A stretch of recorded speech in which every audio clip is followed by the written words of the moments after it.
Hello, नमस्कार मित्रों। बिहार दिवस की हार्दिक शुभकामनाएं। आज मैं आपको एक बहुत इंपॉर्टेंट ऑर्गेनिक केमिस्ट्री का पार्ट बताने जा रहा हूं। टाइटल है ऑर्गेनिक रिएक्शन एंड मैकेनिज्म, जिसका इंपॉर्टेंट पार्ट है इंडक्टिव इफेक्ट। तो ऑर्गेनिक रिएक्शन को समझने के लिए हम लोगों को मैकेनिज्म को समझना बहुत जरूरी है। रिएक्शन कैसे होता है, फास्ट होता है, स्लो होता है, कहाँ रिएक्शन करेगा, कौन पार्ट एक्टिव होगा, कौन पार्ट इनएक्टिव होगा। मैकेनिज्म का अर्थ होता है रिएक्शन को खोल कर देखना, रिएक्शन कैसे संचालित होता है। तो ऑर्गेनिक केमिस्ट्री का ऑर्गेनिक मैकेनिज्म एक बहुत बड़ा पार्ट है।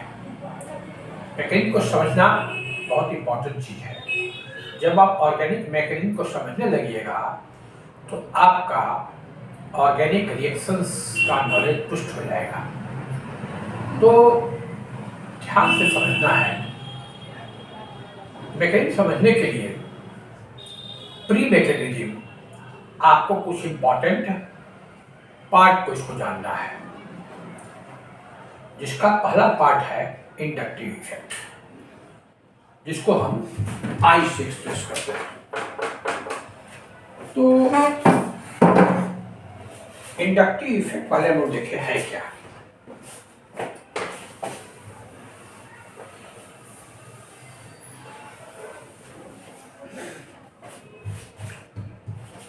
हम लोग जानते हैं कि कोवैलेंट बॉन्ड का निर्माण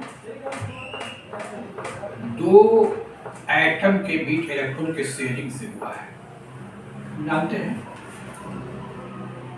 ए का एक इलेक्ट्रॉन और बी का एक इलेक्ट्रॉन शेयर किया तो ए और बी के बीच में एक कोवैलेंट बॉन्ड का निर्माण हो जाता है। दिस इज कोवैलेंट बॉन्ड, ये हम जानते हैं। तो ऑर्गेनिक मॉलिक्यूल कोवैलेंट बॉन्ड से बना हुआ कंपाउंड है। तो ऑर्गेनिक रिएक्शन है क्या। ऑर्गेनिक रिएक्शन में कुछ ओल्ड कोवैलेंट बॉन्ड टूटता है और नए कोवैलेंट बॉन्ड बनता है। जैसे मान लिया कि हमारा एक ऑर्गेनिक कंपाउंड है और इस तरह कोई से रिएक्शन होता है।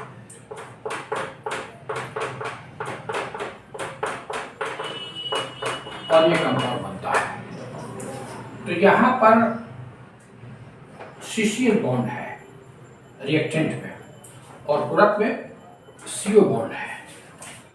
तो इस रिएक्शन में ओल्ड सीसीएल बॉन्ड जुड़ा है और न्यू सीओ बॉन्ड बना है। सीएल का रिप्लेसमेंट हो गया है। तो किस तरह से बॉन्ड टूटता है और किस तरह से बॉन्ड बनता है, इसको देखना है। बॉन्ड का टूटना, ओल्ड बॉन्ड का टूटना और न्यू बॉन्ड को बनना ही ऑर्गेनिक रिएक्शन है। जैसे हमने देखा सीसीएल बॉन्ड टूटा और सीओ बॉन्ड बना, एक सिंपल रिएक्शन हुआ। तो ऑर्गेनिक रिएक्शन में कुछ ओल्ड बॉन्ड टूटते हैं, कुछ नए बॉन्ड बनते हैं। इसी बॉन्ड के टूटने और बनने का जो प्रोसेस है ऑर्गेनिक मैकेनिज्म में हम लोग देखते हैं। तो इसको हम एक टाइटल देते हैं cleavage of bonded. Cleavage of bonds, cleavage of bonds. How bond cleavage, केवल टूटना होता है। तो देखिए हम लोग बॉन्ड किस तरह से टूटते हैं। तो जैसा हमने देखा कि ए और बी के बीच में एक बॉन्ड बना इलेक्ट्रॉन के शेयरिंग से। तो इस बॉन्ड, ये बॉन्ड दो तरह से टूट सकता है। ये शेयरिंग इलेक्ट्रॉन जो है ये दोनों किसी एक के साथ अटैच हो जाए।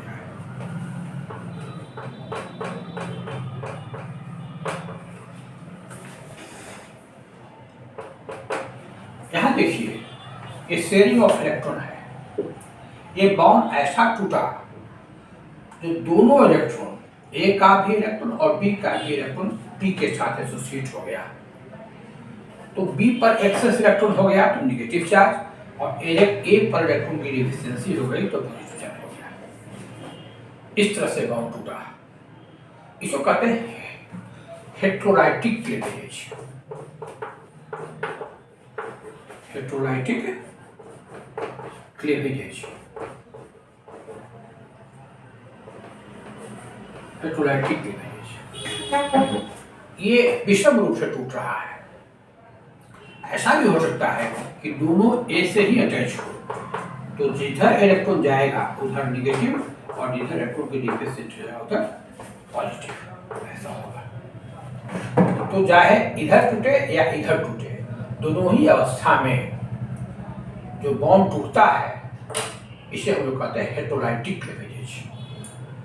जब शेयरिंग इलेक्ट्रॉन किसी एक के साथ दोनों शेयरिंग इलेक्ट्रॉन कोवेलेंट बॉन्ड का किसी एक पार्ट में अटैच हो जाए सबस्ट्रेट के, तो ये नेगेटिव दोबारा पॉजिटिव, इस तरह के जो बॉन्डिंग होता है जो टूटता है उसे कहते हैं हेटेरोलाइटिक क्लीवेज। तो हेटेरोलाइटिक क्लीवेज जो रिएक्शन हेटेरोलाइटिक क्लीवेज से गाइड होता है उसे कहते हैं हम लोग ionic mechanism. Bond cleavage due to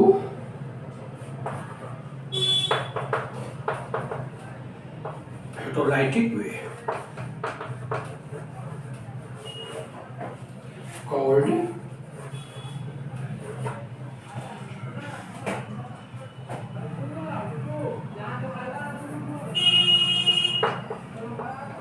ionic mechanism। तो इस बात से जो रिएक्शन का मैकेनिज्म होगा उसे हम लोग कहते हैं आयोनिक मैकेनिज्म। ये आयोनिक मैकेनिज्म है। चूंकि इस स्थिति में जो मेरा बॉन्ड टूटता है, एक पॉजिटिव चार्ज दूसरा नेगेटिव, तो आयन प्रोड्यूस होता है। बॉन्ड को टूटने से जो हमको सब्सटेंस प्राप्त होता है उसको आयन प्रोड्यूस होता है। तो reaction followed by heterolytic cleavage called ionic mechanism. Mind it, this is very important part of the mechanism. So there are two ways by which bond cleavage. The first way is heterolytic cleavage. If the bonding electrons dissociate such a way that both the covalent electrons attach with a particular substance, then the electron associated with the particular substance acquires negative charge and the other part acquires positive charge. So after the cleavage we will get ions. So the reaction follows by this path is known as ionic mechanism. So most of the organic compounds follows ionic mechanism. अधिकतर compound जो organic reactions करता है वो आयनिक mechanism करता है। वो reaction में bond cleavage के बाद आयन प्रोड्यूस करते हैं। इस बात को ध्यान रखना है। अधिकतर most of the organic reactions helps by ionic mechanism. तो आपको देखना है कि रिएक्शन किस वे से हो सकता है। आपको क्वेश्चन भी आ सकता है कि ये रिएक्शन कैसा फॉलो करता है, आयनिक, और दूसरा जो आपका है मैकेनिज्म उसे कहते हैं फ्री रेडिकल होमोलाइटिक क्लीवेज। दूसरा आपको कहते हैं होमोलाइटिक क्लीवेज। पहला तो हमने देखा हेटेरोलाइटिक क्लीवेज, दूसरा है होमोलाइटिक क्लीवेज।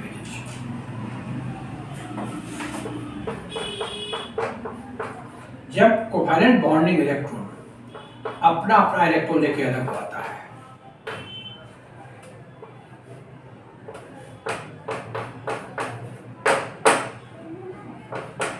ये बी का इलेक्ट्रॉन है ये एक इलेक्ट्रॉन है। ये बॉन्ड ऐसा टूट गया कि ए अपना इलेक्ट्रॉन ले लिया, बी अपना इलेक्ट्रॉन ले लिया।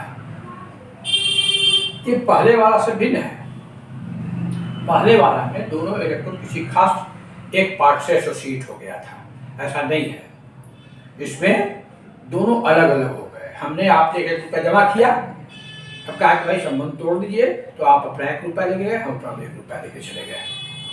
इस क्लीवेज को हम लोग कहते हैं heterolytic cleavage, sorry homolytic cleavage.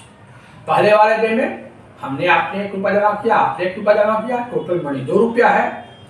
2 रुपया लेकर के हम भाग गए, तो आप डिफिशियंस हो गए, मैं एक्सेस हो गया, तो हम पर नेगेटिव चार्ज, दूर वाला पर पॉजिटिव चार्ज।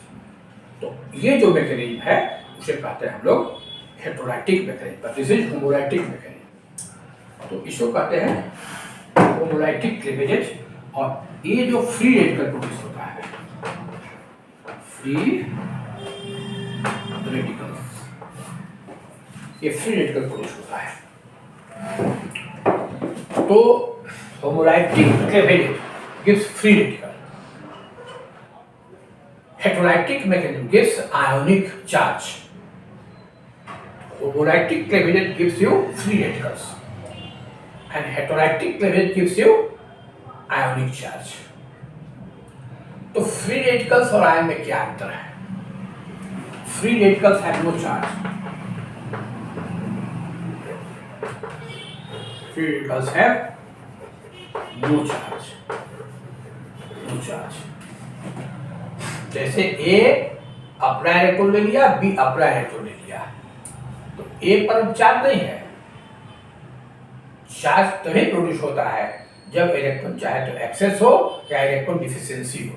यहाँ पर दोनों ही अवस्था नहीं है। यहाँ पर न ए के साथ इलेक्ट्रॉन एक्सेस है और न बी के साथ इलेक्ट्रॉन एक्सेस है, दोनों अपना अपना इलेक्ट्रॉन लेके अलग हो गया है। इस तरह का जहां भी क्लीवेज देखिएगा वो कहा जाता है फ्री रेडिकल मैकेनिज्म। तो ये फ्री रेडिकल चार्ज नहीं होता है, याद रखिए। हेटेरोलाइटिक क्लीवेज में जो पार्ट प्राप्त होता है आफ्टर क्लीवेजेस वो आयंस होते हैं, इसलिए उसके थ्रू जो मैकेनिज्म गाइड होता है उसे हम लोग कहते हैं आयनिक मैकेनिज्म। लेकिन फ्री रेडिकल के थ्रू जो हेटेरोलाइटिक होमोलाइटिक क्लीवेज के थ्रू जो मैकेनिज्म फॉलो होता है उसे हम लोग कहते हैं free radical mechanism. So this is called free radical mechanism, called free radical mechanism। तो किसी भी रिएक्शन के दो ही स्थिति हो सकता है, या तो आयनिक में फॉलो कर सकता है या फ्री रेडिकल में फॉलो कर सकता है। आयनिक में फॉलो करेगा तो 4 लाइन प्रोड्यूस होगा, पॉजिटिव और नेगेटिव चार्ज प्रोड्यूस होगा। और फ्री रेडिकल जब मैकेनिज्म होगा तो रेडिकल फ्री रेडिकल प्रोड्यूस होगी, से फ्री रेडिकल प्रोड्यूस हुआ। तो ये दोनों में डिस्टिंग्विश करना है। किसी भी ऑर्गेनिक रिएक्शन का तो ही वे है, चाहे तो वो आयोनिक में भी फॉलो करे या फ्री रेडिकल में फॉलो करे। अब रिएक्शन के कंडीशन पर डिपेंड करता है कि कौन रिएक्शन आयोनिक में फॉलो करेगा, कौन फ्री रेडिकल करेगा। मुझे आपको बताते हैं। जैसे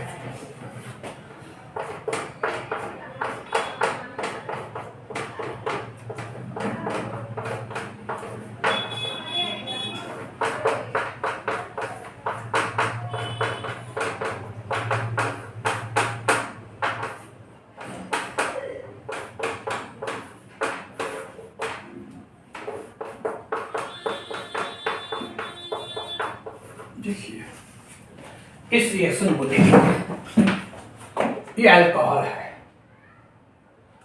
प्रोडक्ट आपका है मिथाइल क्लोराइड, ये मिथाइल अल्कोहल है। अब मिथाइल अल्कोहल में ये बॉन्ड जो COH बॉन्ड टूटा, ऐसा टूटा कि OH पर नेगेटिव चार्ज और C पर पॉजिटिव चार्ज हुआ, तो ये आयनिक मैकेनिज्म हुआ। और जब C पर पॉजिटिव है तो Cl नेगेटिव चार्ज वहां अटैक करता है, ये प्रोडक्ट बनता है।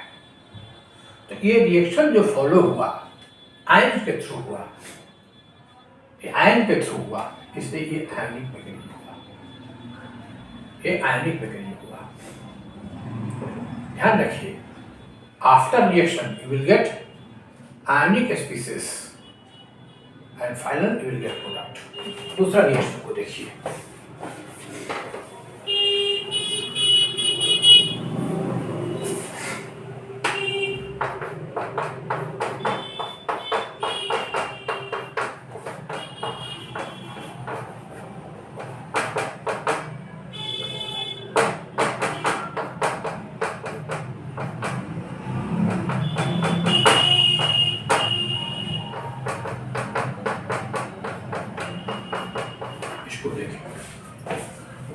प्रकाश की उपस्थिति में जब मीथेन पर Cl2 से ट्रीट किया जाता है तो मिथाइल क्लोराइड बनता है।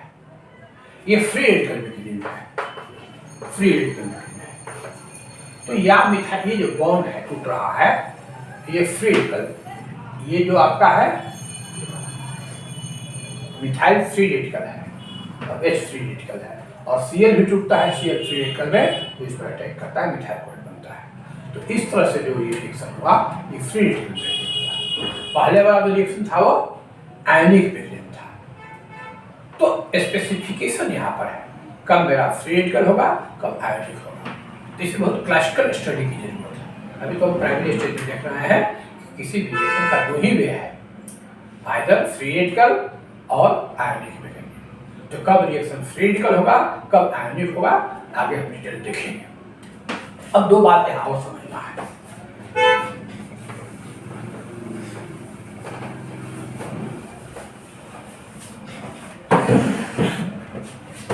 आयोनिक मैकेनिज्म के द्वारा कार्बन और दो तरह के चार्ज होते हैं, आइदर कार्बन पॉजिटिव और कार्बन नेगेटिव। तो जब जिस स्पीशीज पर कार्बन पॉजिटिव होता है, जो कहते हैं कार्बोकैटायन, कार्बोकैटायन या कार्बन या कार्बोनियम आयन, कार्बोनियम आयन, और ये कार्बन आयन, कार्बन आयन। तो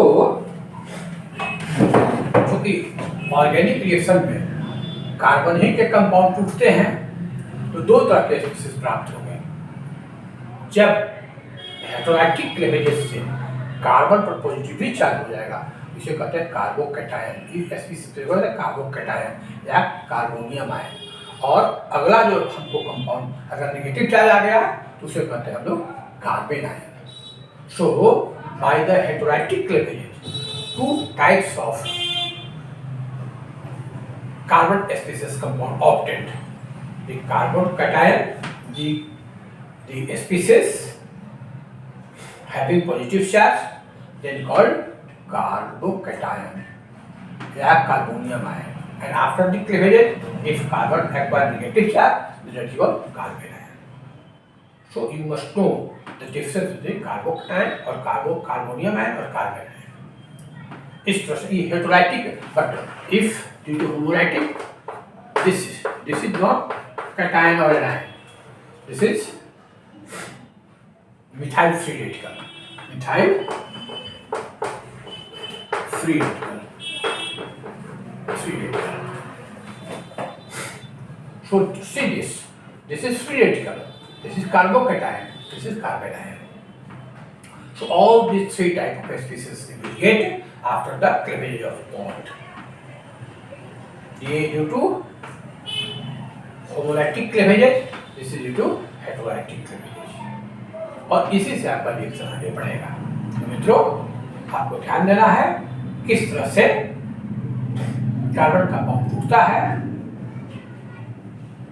तो जब क्लीवेज होगा तभी पुराना बॉन्ड टूटेगा, नया बॉन्ड बनेगा। एक क्लीवेज का दो वे है, carbonium, ionic mechanism and free radical mechanism. तो आयोनिक मैकेनिज्म का पार्ट है, दो तरह का कार्बोकैटायन, एक कार्बन पॉजिटिव चार्ज होता है और नेगेटिव चार्ज होता है। तो पॉजिटिव चार्ज हो गया तो carbocation and negative charge carbon ion, and this is free radical. इस इतने बात को आप समझिए कि अब हम आगे रिएक्शन के लिए बढ़ेंगे। किसी भी रिएक्शन को समझने के लिए पार्ट को समझना है। आपको मैं अगले क्लास में बताऊंगा कि कब कार्बोकैटायन होगा, कब कार्बन आयन होगा, कब फ्री रेडिकल होगा, क्या क्या कंडीशन हमको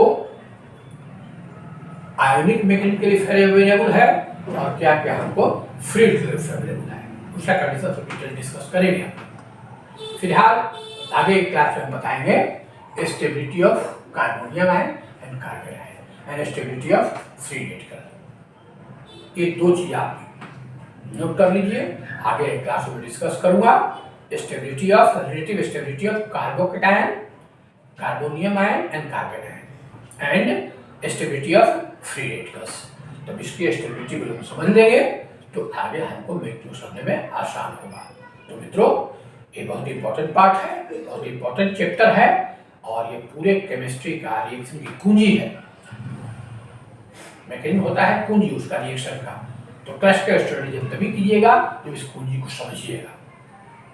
तो आप इसको देखिए, मेरे पिछले क्लास को भी रिव्यू कीजिए, आगे क्लास को देखिए और इसको पढ़िए, जहाँ प्रॉब्लम हो वहाँ पर डिस्कस कीजिए, आप मुझसे क्वेश्चन कीजिए, मैं आपको बताऊंगा। मेरे चैनल को सब्सक्राइब कीजिए और इसको आप लाइक कीजिए, तो मैं आपको फ्री ऑफ कॉस्ट लेक्चर देता रहूँगा ताकि आपके जीवन में इसका उपयोग हो। और बहुत उपयोगी है, प्राइमरी क्लासेस में बहुत उपयोगी है, ऑर्गेनिक इसके बिना चल ही नहीं सकता है। अगर आप सोचिएगा ऐसे हम ऑर्गेनिक पढ़े तो उसे कुछ नहीं होता है जब तक इन चीज़ों को आप साथ नहीं कीजिएगा। इसके बाद मैं आपको क्वेश्चन डिस्कस भी करूँगा, तो इसको देखिए, लाइक कीजिए और सब्सक्राइब कीजिए। इन्हीं शब्दों के साथ मैं अपना लेक्चर समाप्त करता हूँ। धन्यवाद।